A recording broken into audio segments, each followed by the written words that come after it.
Camp for Special Needs Children, a program to address mental health needs in youth, a repair cafe where community comes together to reduce waste, and a resource hub that helps hundreds of families.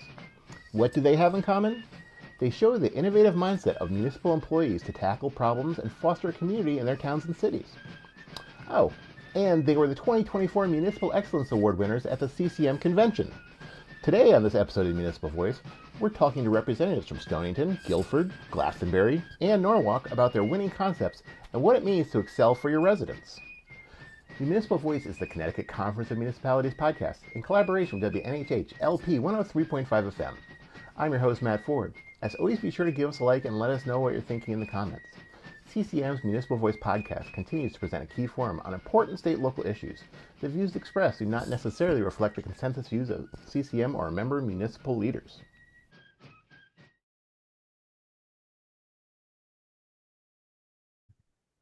Thanks for joining us today. My pleasure. So first off, can you tell us who you are and a little bit about what you do? Sure. My name is Anna Park. I work for the Glastonbury Parks and Recreation Department. I am a recreation supervisor, and I oversee various programs that we offer here in town, one of which is our special needs camp, and I do the majority of our special needs programming here for the town. I've been working for the town for 25 years, Okay. so been here quite a long time. Yeah. So we're talking to you today because we're talking to some of our Municipal Excellence Award winners. And there's different categories of prizes. There's some based on the population size of the town. But the one you guys won was a special award. It's a topical award. And it was given this year for creative use of resources, partnerships, and collaboration. And specifically, the program that won this award was the Camp Sunrise for summer of 2023. So tell us a little bit about Camp Sunrise. Sure. So I'll talk about the collaboration piece first. Yeah. So we're very unique in that we operate this program. It's funded and operated through Glastonbury, but also through the towns of Rocky Hill, Cromwell, Newington, Wethersfield, and Glastonbury. So the program is subsidized by each of those towns. So that's kind of the unique piece. So each of the towns pays a fee to have their children from their communities come to our program. And then the families also pay a fee. But that subsidy that the towns provides helps to offset the cost for those families. So it makes it a more affordable program for them. That makes sense. Plus the fact that various towns can participate is also a little bit unique, as most municipalities run programs either for just residents or residents and non-residents, but don't limit it specifically to various towns. Yeah. And the reason that is because when the program started over 50 years ago, these are communities that really didn't have a lot of programming for children with disabilities. So families and parents came together and kind of pushed for the need for something like this to take place. Yeah. Yeah. So Camp Sunrise is for children with disabilities. What sort of disabilities are we talking about? And what do they do at camp? Like, Yeah. I like to say we look exactly like a typical day camp. mm-hmm. We just have more staff, more volunteers, more eyes, more ears. Mm-hmm. We take children of varying abilities. I can tell you kind of some of the children we have in our program. We have kids that have Down syndrome. We have some children with autism. We have children with physical limitations. We have children who just have trouble socializing with other kids. So really it runs the gamut of, Yeah. What sort of age groups does it cover? Yeah, 3 through 21 years old. 3 through 21, and they can all go to Camp Sunrise? They all can go to camp. Yes. Oh, wow, Yes. that's cool. Yeah, it's very cool. And so it's a day camp? It's a day camp. We run Monday through Friday from 9 to 3 for 7 weeks. That's very cool. Yeah. What sort of activities do you do at Camp Sunrise? Just everything. We field trips once a week. We swim at our local Addison pool 3 days a week. The kids actually walk to the pool, which is about a half a mile walk to the pool. Okay. Arts and crafts, sports activities. We bring on-site activities into the program. So this past summer or in 2023, which was the program we're referring to, we did various things like cooking programs. We brought animals in that the kids could play with, puppies. We did a magic show. We do a game show, a lot of STEM activities. So we did a Lego program and yeah. You talk about like a magic show and that sort of stuff. For those sort of events, do the families come and see the show? No, typically camp is just for the kids. Just for the So we kids. do Okay. these activities during the day, but we do incorporate families. We have a couple of events. We Hmm. do a banquet at the end of the summer in the evening where parents can come, and we, give out awards and various superlatives to campers. And it's an opportunity for the staff to be able to say hi to the families and thank them. Yeah, Our Elks Club actually in town sponsors that for us, that's cool. which is very cool. Another collaboration that we have. And then we also do a pre-camp parent orientation with the Hmm. kiddos so that they can meet the staff before the program starts. Yeah. That's very cool. So you said this has been going on for 50 years now? Uh, it's funny. I've been working for the town for 25 years and people Hmm. always ask me, when did this program start? And I can't quite exactly figure it Hmm. out. So I say over But 50 before you years got there, well before I before got you got there. there, that's really cool. So was it even more groundbreaking maybe 50 years ago than even than now? It's still winning a topical award in 2024, but I imagine Yeah. 50 years ago it was even more of a Oh, for sure. yeah. Definitely. I think it, again, parents kind of came and said, we need Hmm. this type of programming for our kids. They may not be successful in a typical camp environment, and what can Hmm. we do to accommodate them? And that's how it started. So I think it was very groundbreaking at the time. Yeah. That's cool. How many kids come to camp? So we take about 60 campers each week, Hmm. but about 90 different campers come to us over the course of the summer. So there's different sessions within that sort of Exactly. thing. Seven 1 week sessions. Yeah. And do campers come to like one session or can they come to multiple sessions? They can come to all 7 sessions. It's a weekly fee that they pay, so they Hmm. can sign up for as many weeks as are available. So they Mhm. can kind of fit it to their family schedule or something like that. Exactly. Exactly. Very So if they're cool. taking a vacation, yeah. Um, if it's been around for that long, I wonder, are there any campers that have come back and worked at the camp or talked about like the impact that it had on them? Yeah, great question. So, we have a really wonderful volunteer program. We have about 90 volunteers with us each Hmm. summer. And I could talk a little bit about that later, but to answer your question specifically, we have some of our campers come back as volunteers. Hmm. And we will even incorporate that into their camper time with us. So sometimes we'll have a camper that's with us. They'll come to Hmm. camp as a camper for 5 weeks and then they'll Hmm. volunteer for a couple of weeks. So So, some of the older campers. exactly. Very Hmm. cool. So yeah, like I know I was a counselor in training at my day camp when I was, 13 or 14. It was very cool. Yes. Yes. Um, so why do you think it's important that we offer these sort of programs in towns? I think there's a variety of different reasons and a variety of different schools of thought. Hmm. I think what I see in our program is this is a place where our kiddos can find other people that are just like them, and they can relate to each other. Hmm. They don't, they feel accepted. And they can participate in all the same activities that their typical peers are participating in, but just in a smaller setting with a little bit more staff and a little bit more specialized attention. Mm. So I think that's really important. I think sometimes kids can get lost in the shuffle Yeah. in some of the typical camps where there's just a lot going on. There's a lot of sensory activities happening, and it might be overwhelming for them. Hmm. And I think in our environment, it's a little less so. I mean, it's Yeah. still camp and it's still chaotic and it's still crazy and loud and fun, Mhm. but I think it's a little bit more manageable for some of our kiddos. Yeah. Um, where does it take place? Is the camp a physical location, Camp Sunrise, or does it take place at a school? Where does this all happen? Yeah, we're housed at Smith Middle School in Glastonbury, Okay. and we utilize the cafeteria, the gym, and the outside grounds. A couple of classrooms. Yeah. Hmm. Very cool. If someone wanted to volunteer or perhaps learn about maybe sending a camper to camp, where could they go to find out more information about this? So on the town website, glastonbury-ct.gov, Hmm. they can navigate to the Parks and Recreation website, and then from there, click on Camp Sunrise. Hmm. Information about volunteering is there, as well as registering for camp. The volunteer process, there's an application process, Hmm. and that application typically will get posted in February, and then we'll start to notify folks, in March, April. Very Mhm. cool. Yeah. Have you historically, or since you won this award, had any interest from other towns calling you saying, "Hey, how can we maybe do this in our town?" All the time. Yeah. So both from parents who want to participate or want their children to participate in the program Hmm. that don't reside in one of the towns that we serve, Yeah. and also from other communities that are looking to start programs like this Hmm. in their community. Our challenge is that one of the reasons I think the program is so successful is that we're not a huge program. Hmm. I think, it works well because we take the 60 campers per week. Hmm. It's a perfect group size. We group the kids into different groups based on age and ability. So we don't have the capacity to be any bigger. Hmm. So that's really one of the reasons why we can't take additional towns into the fold. Yeah. We just don't have the space. We don't have the staff, But as there much as are I would other like to. kind of similar programs out around the state, you think? Yeah, I So think like so. I people, mean, if they're not in one of those towns, it would definitely be worth them looking into to see if there's something to their area. yeah, and I get calls from those parents all the time, and I'll usually try to connect them with other resources for Hmm. programs.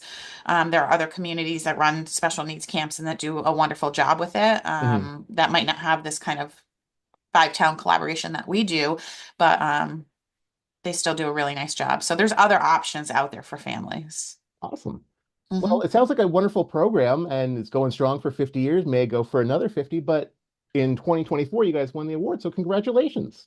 Thank you so much. I appreciate the time to talk to you about our program. I love it, and it's a great program for our kids. Thanks so much. Okay. You are listening to the Municipal Voice on WNHH 103.5 FM. Danielle, Marianne, thanks for joining us today. Thanks for having us. It's great to be here. So obviously we had you on the show today because we're talking about the Municipal Excellence Awards. But before we get to that, I just want to talk to you a little bit about Stonington.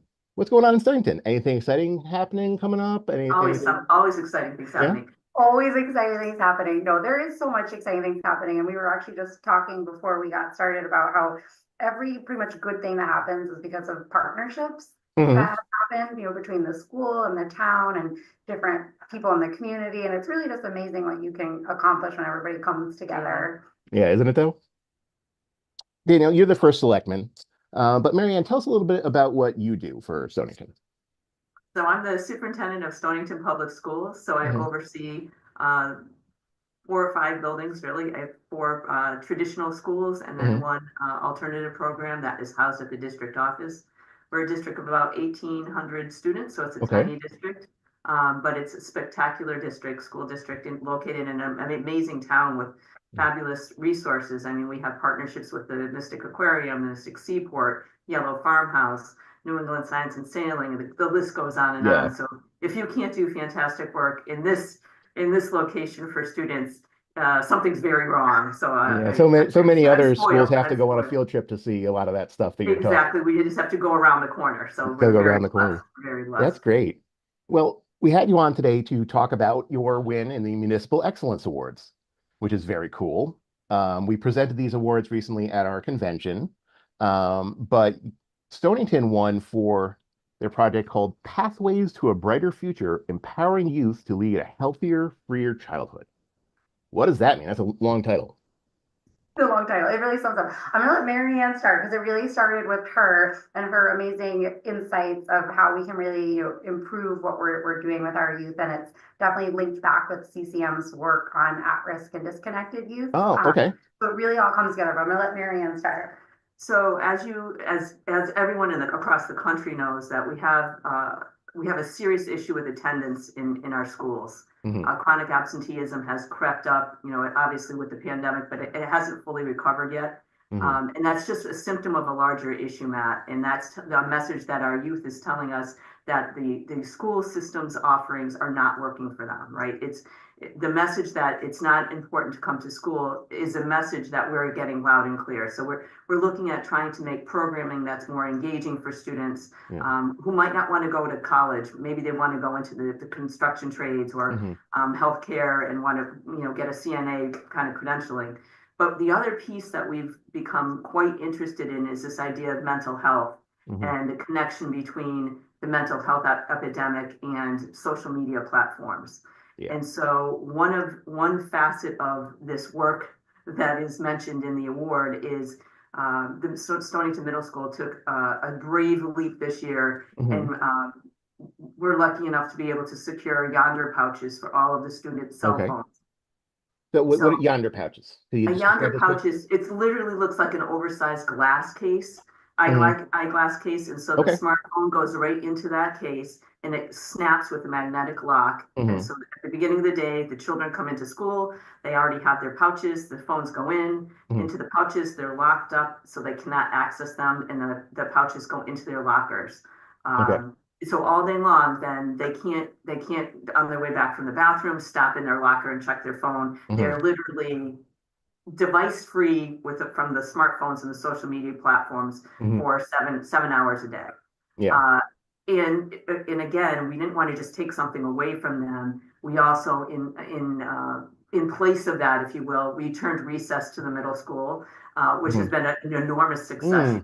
Children won the lottery just because we let them run around for 15, 20 minutes. And then we also introduced a curriculum on basically instruction about how to be a responsible digital citizen, and also to be wary of the dangers that are out there, because we have stranger danger that is implanted in their brain, and yet we give them a device that is allowing them access to a world that is not supervised, and it can get them into a lot of trouble. So that's one piece of what's happened in the award that Danielle is really credited for, because it dovetails into all of the research that the Dalio Foundation is doing. And what has happened because of that is the town has gotten involved with the project. So why don't you talk about how the town supported this same work? It was great. So Mary Ann kind of brought everybody together, and the other thing that was so important is she's been doing a lot of education. So with parents, with caregivers, with the kids themselves, empowering them to understand, the impact social media can have, the impact even those YouTube shorts, and like what it does to your brain, and like the release that it gives, and then you kind of crave that, and then how normal then social interactions can become less, and that disconnection piece that we see them with school and interactions, like personal, in real time, real life interactions with peers. So they've done a series that we participated and supported, but everything from like business owners in the community, how they see this, to nonprofits and different teachers, mental health providers, the police have gotten involved. So it's just been amazing kind of facets. So between like different talks that have been given, community engagement, kind of promoting education. We got a great billboard actually on the side of Route 1 that gets a lot of traction about this Wait Till 8 pledge, of trying to get parents and students to agree, like, let's not have smartphones until at least 8th grade, and even then let's use them responsibly. And then as part of that too, like we said, you don't want to just say, let's take something away. We've partnered with our human services department and the school to offer a new free after school programming for middle school students. And it's been really great for like the students who maybe, aren't interested in the sports that the school's already offering, or the theater. It's to get at the kids who otherwise just might not be participating. They might be going home and being on their phones. So it's been really, we just started it in October, but it's been wonderful. And so it's been really exciting. And then Marion can speak more to this, but also the business community engagement was like a kind of unexpected but amazing angle where they really want to get involved in this too, because they see this through their future workforce and the impact that this is having on them. So like how do they cooperate with it? Like what's their part? I've been in education a very long time, decades. When you start counting your career in decades, you're getting old. But I've never seen parents in the chambers of commerce, in both the Ocean Chamber on the westerly side and the Greater Mystic Chamber on the Mystic side, have come together. They've participated in a panel discussion with myself and the westerly superintendent, so different business owners, about how they see this idea of social media impacting their young hires, so from high school to young adults, and the impact it has on how extensively they have to kind of orient business folks when they come in to make eye contact, to not be on their phones when a customer comes in. What does that mean to manage your time? All of those executive functioning skills that we take for granted. So they've done a panel discussion with us. The superintendent in Westerly and I have done a couple of radio spots together on it. And what I love is that the chambers have come together, and we are literally, for the month of January, sponsoring another event just for elementary school children, where we're going to be giving all the elementary schools kids a bingo card, and they have, in each square is a different activity that is something to do with not being on a device, whether it's playing a game of cards, or going to a park, or writing a thank you note to somebody, or calling up somebody that you love and having a conversation, to kind of re-emphasize the positive use of time off of the device. And when they fill out their bingo card, there's going to be 5 businesses in the area where they can drop off their card. And we'll be pulling 5 winners, drawing in early February. And the local businesses, again, have donated. I think we've got a $25 gift card from SIFT, Oh, cool. $25 gift card from the chamber. We've got a lobster tree puzzle. So every winner will get the same grab bag of gifts.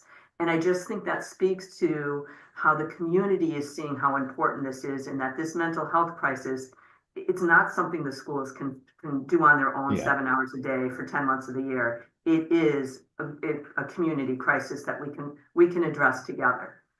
Yeah. When you started this, you said you had some, panels and stuff like that. Did you need to drum up support with the parents and the students? Like, did you kind of have to sell it in the beginning? Yes. She wasn't the most popular person for a while. Luckily, when I'm getting smarter in my old age too. When we had the opportunity to secure these Yonder pouches, I brought the concept to the Board of Education, because with the board behind me, it's a powerful message that they see the value in this as well. And what most people hadn't become aware of, but they are now, is that the Board of Education by law can eliminate these smartphones in the schools. And so it's not often that we as a school system can say something's black or white, right? Yeah. But in this instance, when we say no, it's a hard no if the community agrees. And there were some people who were concerned, but it was also about educating the parents about, you want to have access to your child in case something horrible happens in the school. You want to have that. But the police don't want that. They want to make sure that your child isn't giving out critical information about their location and how things are unfolding. They don't want the phone lines jammed up, and they don't want traffic coming to the school to interfere with any first responders. And then they start, it makes sense to them. They understand it. And that idea of, well, I need to be able to get a hold of my child. Well, do it the old-fashioned way. Call the office if you need to. Somehow we all survived without it for we decades did. and decades. And so it's just that it's changing habits, and those small habits, right? And those small ways of thinking about, I don't have that immediate access. You do. You can always get a hold of your child. So there was a lot of that. And then what happened was more and more parents came forward and said, I'm so glad you did that. At the schools took the phones away, because I didn't want to be the only parent. They didn't have to be the bad guys. Because you want your kid to be popular and cool and, included and all of that. Yeah. So little by little, the groundswell came forward from the parents actually supporting this. And many parents who had a child that has already gone through this in high school, or maybe they're in college and they have a younger one coming up, and they're like, oh, I wish I knew then what I know now. But we have the research now that supports what's going on, and we didn't. It's nobody's fault. We all got these devices. It's new to all of us in so many ways. Exactly. So no one's to blame, but we certainly can make small changes together. So you said you started in October. We're coming up on Christmas break here. How's it going so far? I'd say just to clarify, so yeah, the cell phones have been removed for the entire school year. Danielle was referring to a program at the middle school. Okay, so the whole school year, so halfway through the year now. Yeah, it's going. It's going pretty well. I've been meaning to ask the building principal to grab the discipline data from last year to this year. But the school is quieter. They even had their first dance with the device-free, first dance. And it came back from the teachers and the administrators that it was the best middle school dance ever, because you didn't have kids filming each other dancing. You were actually dancing and talking with one another. There was not like, let's try and capture it and repost it. And so there's been positive social changes, and we're very excited about it. Yeah, that is cool. And I was reading the other day go ahead, Dana. I was gonna say, like, at lunch, I remember them talking about, like, compared to the high school where they do still have phones, like the kids actually are interacting and talking with each other instead of just sitting next to each other, but on their devices. So kind of being able to compare it and just see, I mean, I think just so much healthier. So I think it's definitely working. And I think also, like Marianne said, that it didn't just happen. Like there was a whole previous year of education engagement. She gave out free books for people to read, and we did like a reading challenge of like really understand why we're doing this. And I think that helped get the buy-in to understand like this is really important, not just for academic and future job success, but for the mental health issues that we're seeing between anxiety and the ballooning issues that are all across, not just Connecticut, but across the country, and that link with the different aspects of smartphones and the technology that's there. We had the good fortune, Matt, of actually starting these conversations at the Board of Education level and with the administrators at Stonington Middle School last late winter, early fall. And what happened was Jonathan Haidt's book, The Anxious Generation, which is all the research, and it's a bestseller, on the New York Times bestseller list. It got published right around spring break last year. And I was like, we need to get this book in the hands of the leaders and parents and community members. And what happened was it became like a wildfire of interest. And we made it a summer reading challenge for everybody. And he even mentioned it. It was really my back to school speech for the teachers and the staff. And Mark Garceau in Westerly did the same thing. And so that coordinated effort is about starting the buzz and looking at the research and what is happening and why this is couched in science and why these kids, especially at the middle school level, they are, physiologically, their frontal lobe's not developed. And so they are more vulnerable to this addictive behavior that happens by design on these social media platforms. It's not an accident, right? It's all in game theory. They keep you coming back for more. And that made sense to people. And so I think everybody feels like they are empowered at some level to be part of the solution. And I think that's the magic of this. Yeah. So don't just tell them we got to do this because we say so. Give them the information so you get the buy-in from the students, the teachers, all that kind of stuff. Yeah, it's really interesting. I was reading the other day in the New York Times about how a lot of Gen Z people in the city are getting into backgammon and chess clubs because they want that face-to-face interaction. Phase, right? It's because people want to be social. We are social animals. It's really why kids come to school. It's, believe it or not, it's not because we're so fascinating. Oh, I know. In the classroom, I was a kid. They come to school to be social, but we have eroded that environment by giving them these devices. And so, again, it's a small step. I'm really encouraged. I'm excited that we've got this partnership with the businesses and the community. And, we can coordinate with them in January while this bingo contest is going on. I've spoken to the high school principal and she's like, well, you know what, we can have our wellness week attached to that and have some, activities with the high school kids that complement this idea of being device free, of being more focused on in-person relationships and those self-leadership skills, right? Is there any sort of thought of pushing this to the high school? Would that ever happen, or? So the building principal has talked about it. They have a device-free policy, if you will, in the sense of the kids don't have the phones on unless the teacher wants to use them for instruction. We have, especially in our science department, there's a lot of applications for manipulating data and things like that. I wouldn't be surprised if next year, though, she takes a look at nothing in the lunchroom, because that's the unstructured time is what we want them to use to develop those skills, right? And so I think she's watching the middle school very carefully, and she's going to inherit now these 8th graders who will be 9th graders next year, and they will be used to having a device-free environment. So I think she's thinking maybe that will be start it with them and have it follow them up. Exactly. Make it a norm rather than a rule, right? That's the key. That's our norm. People like us behave like this because we value being social creatures. Yeah. You mentioned Westerly, which is across the border in Rhode Island. But when you were thinking about this, was there an inspiration for this? Did you talk to other towns that had tried it, or did this kind of, you started this? Lisa Konecki, I think what happened was we started talking with the chambers, just brainstorming on the possibilities. And Lisa Konecki, who is the CEO of the Oceans Chamber, said, you should reach out to Mark Garceau. And I said, but we're football rivals. We can't possibly work together. I mean, we are, life centuries long, But that's what makes it so cool. And Mark and I talk all the time now, which is really funny because, we would meet each other at different award ceremonies and things like that. But now we're on the phone like, hey, we're going to do this. Do you want to do this together? And it's the way superintendents should be corresponding. Like, how can we partner together to make things better for our students rather than you calling us snow day today? I mean, it's a whole different, more sophisticated level of engagement. And I think that is super exciting. If two rival districts can work together because we're a community. We share we share businesses, families. It's really exciting, and I'm very, very proud of that. You are listening to the Municipal Voice on WNHH 103.5 FM.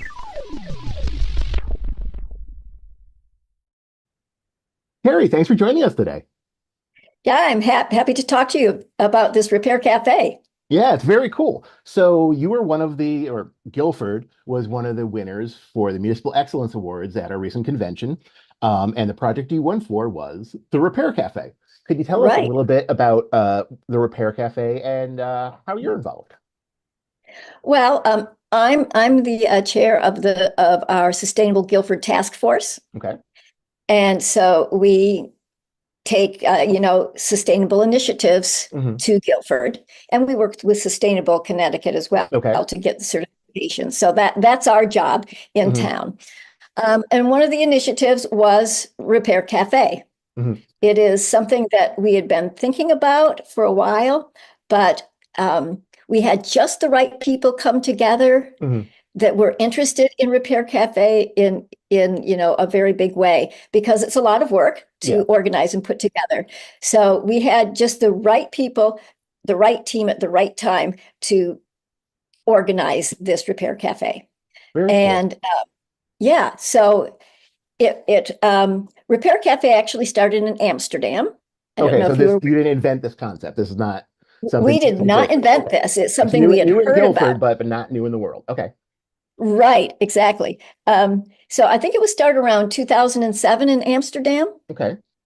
and it's been around for many years. There's now about 2,500 repair cafes around the world. Oh, that's very cool. Yeah, so it's very cool. I think the concept, the principles and concept behind Repair Cafe are to support sustainable communities. Mhm. So to do that, you need like a circular economy. In other words, reusing the raw materials Yeah. instead of remanufacturing something. Just keep reusing over and over again. And so that, of course, if you manufacture or even if you recycle, Mhm. that produces CO2. Mhm. We say instead of throwing it away, repair it. The thing is that these days we've kind of lost the skills to repair, Mhm. right? And Yeah. we're a very busy society. Mhm. And so if something breaks, we throw it away. Yeah. So by teaching people and just giving people the idea that, hey, you could repair that Mhm. and it wouldn't end up in the landfill. So we're reducing the materials in the landfill as well. Yeah. And we're leading people to realize how wasteful that is of the raw materials, Mm. That's right? really cool. Yeah. Yeah. So you said you have instructors and stuff. What sort of things can you repair? Can you electronics? Can you darn socks? What sort of things do you work on? Oh my gosh, yes. Jewelry can be repaired. Okay. Sewing is a big one. Mhm. We get a lot of people in that need things sewed, hemmed, buttons put on, repaired, rips, whatever it is. Mhm. We have very enthusiastic repairs and small appliances, Mhm. lamps. We get a lot of lamps in, furniture, small wooden furniture, sharpened tools. Mhm. Let's see, electronics, of course, and electrical appliances. So that would be Yeah. the lamps and toasters, those small appliances. Mhm. Um, and toys. Oh, We that's get some cool. toys. We get Yeah. some bicycles. Um, So and does the cafe have tools available for the people to use on these products? yeah, right. So what happened? The real heart of a repair cafe are Mhm. the repairs. Mhm. So, and we got an amazing number of people volunteer Mhm. to participate and to repair things for free. That's cool. Yeah, it's very cool. Yeah. And, 20, 30 people wanted to Mhm. help repair. They were real, the people who repair are really happy to share their expertise. Mhm. So when And someone goes in with something, is someone showing yeah, them how to repair it themselves, or are they helping them repair it? What's the process like? No, yeah, that's a very good point to bring up. The process is that here's the expert repairer, Mhm. and someone comes in, they have an object. Well, it's not like you take it to repair and you drop it off and go away. Mhm. You sit with the person, we have long tables set up, Mhm. and you sit with the repairer with your object and you watch them repair.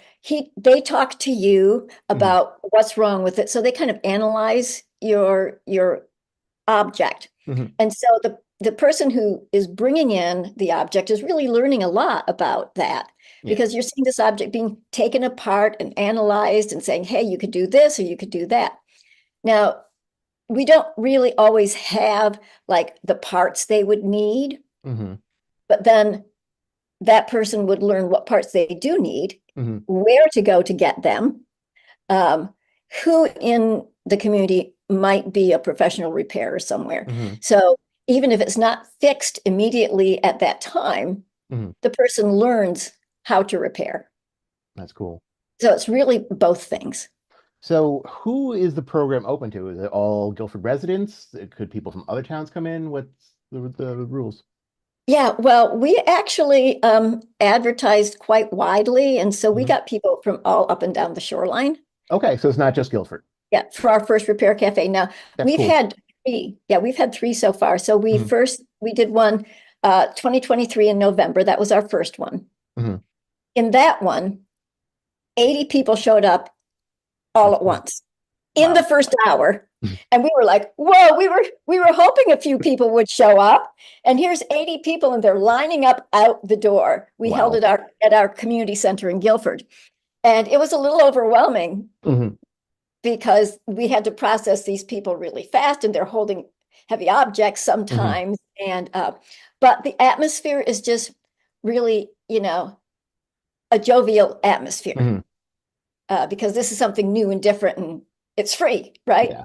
So so yeah, so we got those people through. And in the end, we did it for 3 hours. Mhm. And so in the end, we processed about 108 objects in Oh, total. wow. So you So said like 80 people showed up. Did you yeah, learn anything from that first one with all those people? With future ones, are you going to try to space it out yeah, more or? yeah. We learned a lot from Yeah. that because then you have 80 people.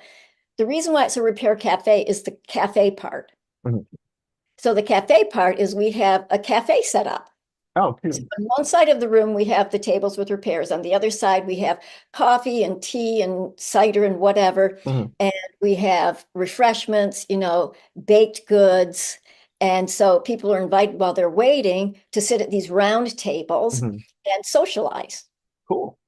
So the whole thing really becomes a community socializing event. Yeah. Cool. So the cafe, the food and the stuff there, is that free for people there, or do they buy it Oh and it yeah, helps absolutely. support? Everything's free. Oh, that's cool. All right. Yeah, I didn't know if everything. maybe the cafe helps support the program or something. How is the program funded? Everybody volunteers, number one. Keeps it cheap. Yep. Yeah.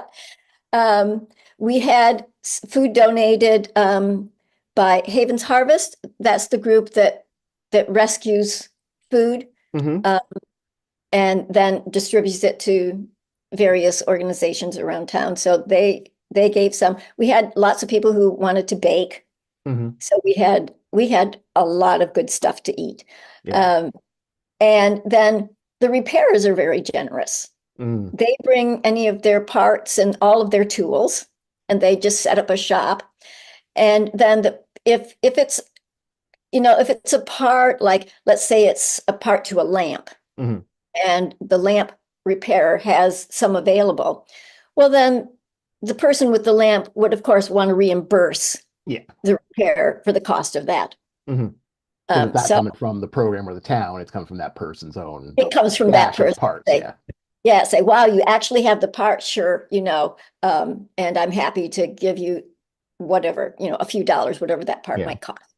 So that works out well. What's something that stands out to you as one of the cooler things you've seen fixed? Oh, well, that is, I think one of the things that I really liked Hmm. are the people who brought in like family heirlooms, Yeah. Yeah.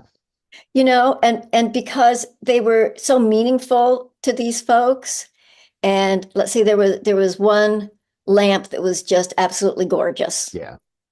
And of course, the family didn't want to let go of it. They would love to have had it repaired, and we were Mhm. able to repair it for them. And they were just so grateful. Yeah. Yeah. And I have to say, we did distribute feedback forms, Mm. and they were all positive. Oh, that's great. It was, we got a few suggestions like, could you take appointments? Mm. And so we kind of struggled with, if we take appointments, then we don't have as much socialization. Yeah, the And cafe part of it. Yeah. yeah, so we like that buzz in the room, Hmm. and we like sort of the shared space, and getting to know people you wouldn't meet otherwise. Yeah.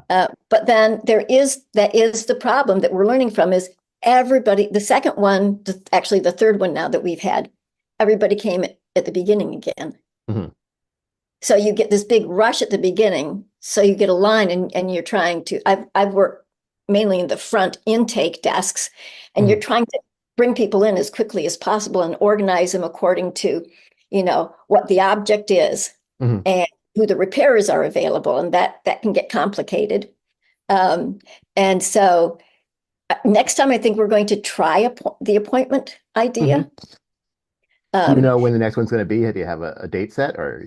Yeah, well, here's what we've been doing. The first one we did, it was in Guilford. And then the following spring, so that would be the spring of 2024, Hmm. we went and mentored Branford because we cool. think it's a good idea if we, spread this out. Hmm. And so we mentored Branford, and they had a repair cafe that I was at in the spring of 2024. Mhm. And then we just had one on November 2nd of this year. Yeah. And we invited Branford to come to ours. Yeah. Were the Branford and November ones well attended as the first one? The one in Branford wasn't as well attended. Hmm. We didn't get as many repairers from Branford, and we didn't get as many people coming in from Branford, but it was a good first step. Yeah. And then the second one, this November was, I think we did at least 100 objects. So about 100 objects coming in. So it was maybe 8 less. I bet it was very Very close. comparable. Yeah. And then the next one will be in the spring again, Yeah. spring 2025. Who do you see using the cafe, coming to the cafe? Are they young, old, the whole spectrum? There's the whole spectrum. I mean, some families come in with kids that have toys that want repaired. Hmm. We do have a lot of people on the older range that come in. And so it is really across the board, I think. Yeah. Are the repairers also kind of from all across the board as well? Yes, but skewing towards the older end, definitely. The experts that have more experience. They have and more like dealing with it. expertise. Yeah. So we have a smattering of younger people, but we'd love to get more younger people in to get their expertise going for the Yeah. future. And also young people to learn these skills that we don't want Right. to fade away. That's right. That's absolutely right. Yeah. So I mean, in the end, it's just a lot of fun. It does sound like a lot of fun. Yeah. Well, thanks for speaking with us today. It's really cool to hear about the Repair Cafe. Oh, I'm happy to do it. Thank you for inviting me. You are listening to the Municipal Voice on WNHH 103.5 FM. Mayor Rilling, Lamont, thanks for joining us today. Our pleasure. Thanks for having us. It's great to be here. So we're here to talk about your recent win of a Municipal Excellence Award. And Lamont, I know you were responsible for a large part of this along with the mayor. Could you just briefly tell us what your role is with the city and how you got into this? Sure, thank you. And again, thank the mayor for this time too. I'm the City of Norwalk's Chief of Community Services. And in that role, I oversee the health department, our human services department and our public library system on behalf of the city. That's great. So as part of one of your departments, you did this project which won the Municipal Excellence Award for 2024, which was the Community Resource Hub. Mayor, what is a Community Resource Hub? Well, it's a way that we can reach out to the public and make sure that people are not being left behind. This was something that we started, and I give Lamond a total credit. I mean, he's a very visionary person. He understands what the city's about. He understands what people need. But this was started during the pandemic because people were not getting the services that they needed. Communications was pretty much shut down, and people need to know where they can get assistance. There's a lot of food insecurity in Lower Fairfield County, people living at or below the level of poverty. You wouldn't think that because we're considered the Gold Coast. But in the past couple of years, we've helped well over 1,000 families, I believe, right, Lamond? Yes, sir. Yes, sir. Well over 1,000 families. And 3,000 individuals who might not have had that assistance. And so we're very, very proud of it. We're very proud that it was recognized. And I want Lamont to explain a little bit more about our family navigators. I think it's a very unique kind of thing that not many communities have. So again, we're very proud of the award. We're very proud of how our outreach program works. Yeah. Lamont, can you tell us about a little bit more? Yeah. Sure. No, thank you, Mayor. And I think we'll be remiss not to point out that during the conception, this was a public-private partnership. Both from the Ritter Family Foundation and the Per and Astrid Heinrich Foundation. That they helped us get this going. And as most folks know, especially from a municipality perspective, sometimes city funds don't allow for quick innovation and piloting. I mean, so for 3 years, these wonderful family foundations really stepped up to the plate and allowed us to explore. We knew there was a need. They gave us the funding for several years. And then, through Mayor Rilla's leadership, the city has also supported this. And we're really excited about moving this into our operational budget. But as the mayor pointed out, the Family Navigators is really the anchor of the Community Resource Hub. We have residents that live here who work here. And many of them have their own lived experiences, but they are now knowledgeable in general and kind of like the go-to team of all things Norwalk. Norwalk residents can come to the Community Resource Hub, excuse me, and our family navigators are skilled not just to know what resources are available, but also people come to us oftentimes in their darkest hour. It's not always easy to ask for help, so they're trained to give our residents dignity, respect. We have special rooms to meet with our residents, let them know we're here. And we're just excited that as a municipality, we have this free service for our residents to help understand what's available to them in the city. There's a lot of wonderful, rich resources in the city of Norwalk, but someone who's trying to figure that out, just as we call the word navigator, they can use some help navigating where do I go for this or who do I talk to? And the city of Norwalk provides a service to our residents. That's great. So when you first started doing this, did you have like a blueprint for how this worked? Like how did you figure out, not only what a community resource hub is, but just the nuts and bolts of how to make the website work and that stuff? How did that all come around? Well, there's this phrase that you build the plane while you're flying it. As the mayor pointed out, we saw a need, and the mayor said, let's make it happen. And again, through the public-private partnership, they're used to working with organizations, in this case the city, to help us explore and let us figure it out. So it's evolved. We've made some changes over the past several years and take pride of where we are. It has the infrastructure, the support for residents to come in, and we tweaked it. Some of our residents specialize in food insecurity. Some of our navigators specialize in food security. Then we have another navigator specialize in the social service sector. We have another another navigator specialized in housing. And sound they have their own little expertise, but then they're also generous and knowledgeable of all the services. And then it's important, we work with all the nonprofits. So because they are the feeder, we don't provide the direct service, but we are essentially that hub of making sure that when you call 854-7999 here in the city of Norwalk, you have a real person picking up the phone. We take pride and we have a multi-language, multicultural team, Spanish, Haitian, Creole, to really meet the needs of our community.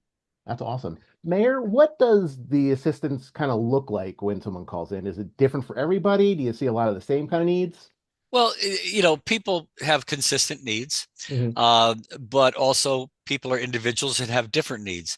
Somebody may have food insecurity. Somebody may need help with their rent. Somebody may need clothing, food, those kinds of things. Mm-hmm. And the family navigators and the people that are picking up the phone, they will help to identify mm-hmm. what the best approach is for this person.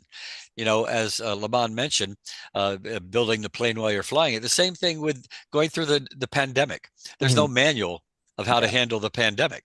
So we were learning as we were going. And the best way to do that is be in touch with the public. Mm-hmm. They know what they need. All too often we find ourselves, well, let's do this and we'll tell them what they need. But we need to find out from the people what they need. And, it's been a good approach. It's been a workable approach. And as I said, we've helped over 3,000 individuals in some way, shape, or form that to help them acquire some of the things they need to have a quality of life. Yeah, that's interesting. You mentioned that, you're helping people out and everything. And it's not just them calling in. Some of these people, you're actually doing presentations, you're engaging the public, right? Mm-hmm. And we get referrals. Mm-hmm. We get referrals from some of the agencies, and we get referrals from the school system. We might get referrals from the police department, but we get referrals so that we know to reach out to an individual.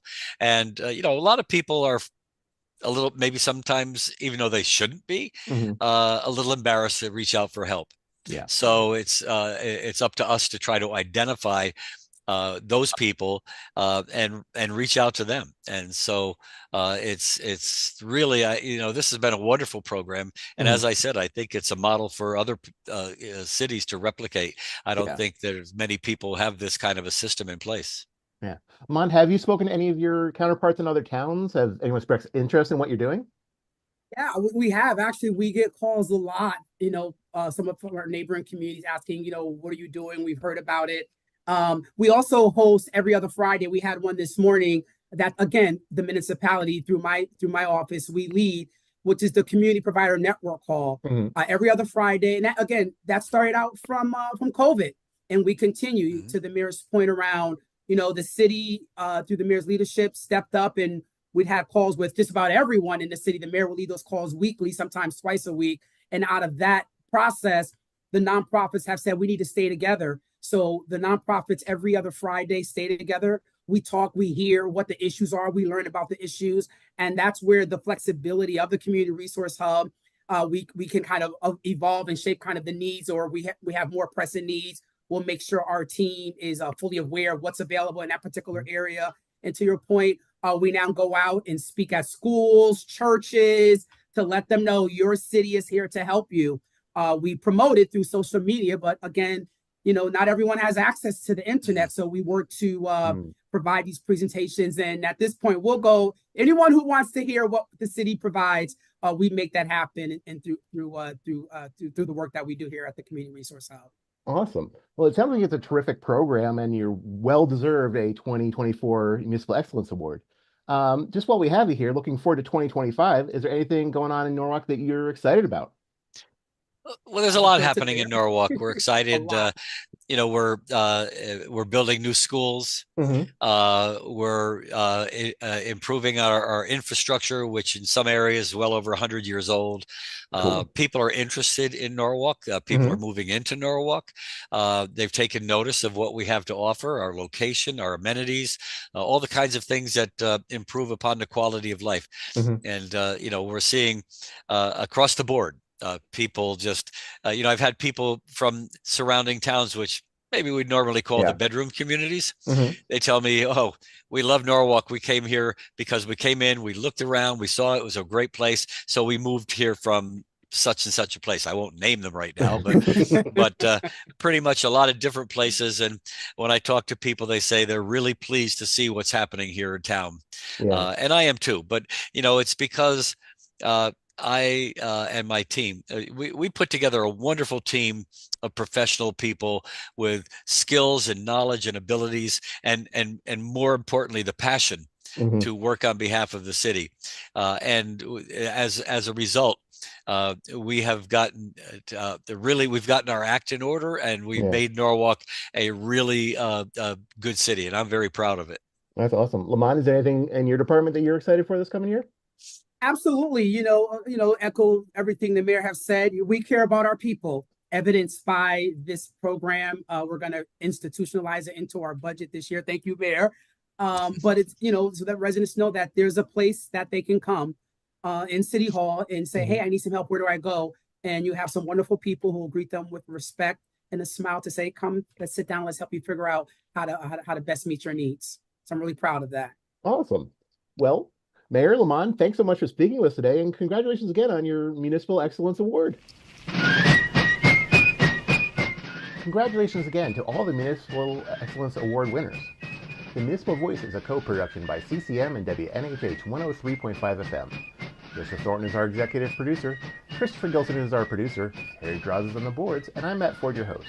Be sure to check out our Facebook page and give us a like, and watch out for our CCM chat series on our YouTube page.